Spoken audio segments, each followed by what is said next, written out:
সপ্তাহের দ্বিতীয় দিন সকালে ঘুম থেকে উঠে আমার ব্ল্যাক কফি খেতেই হবে। এটাই আমার এনার্জি বুস্টার। সাথে একটু ঘি মিশিয়ে নিই। আজ মুসুর ডাল রান্না করব, তাই ভালো করে ডালটা ধুয়ে কিছুক্ষণ ভিজিয়ে রাখলাম।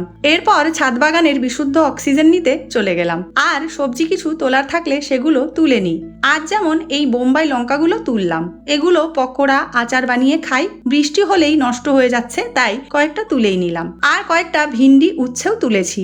আমার এই লেবু গাছে যা লেবু হয় সারা বছর খেয়ে পারি না, অনেককে দিয়েই খাই। তবে এগুলো খুব একটা রস হয়নি। এগুলো কিন্তু মুসাম্বি লেবুর সাইজের হয় একদম, আর খুব রস হয়। ডাল করব তাই একটা তুলে নিলাম। মুসুর ডালে তোমরা কি ফোড়ন দাও? আমি তো 5 ফোড়ন দিই, সাথে পেঁয়াজ, টমেটো, কাঁচা লঙ্কা, শেষে একটু ধনেপাতা কুচি, ব্যাস। বাবি আবার ডাল হলেই আলু ভাজা চাই।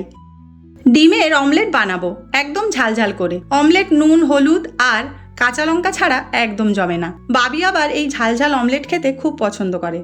কর্তামশাই সকালে পাত্রবাজার গেছিল, আর পাত্রবাজার মানেই ভালো ভালো মাছ। তো দেখো, কাতলা মাছ, খয়রা মাছ, আর এটাতে গলদা চিংড়ি রয়েছে, আর কিছু মৌরালা। কাতলা মাছ ধুয়ে নিয়েছি। আর ডালের সাথে আমিও ভীষণ মাছ ভাজাটা পছন্দ করি।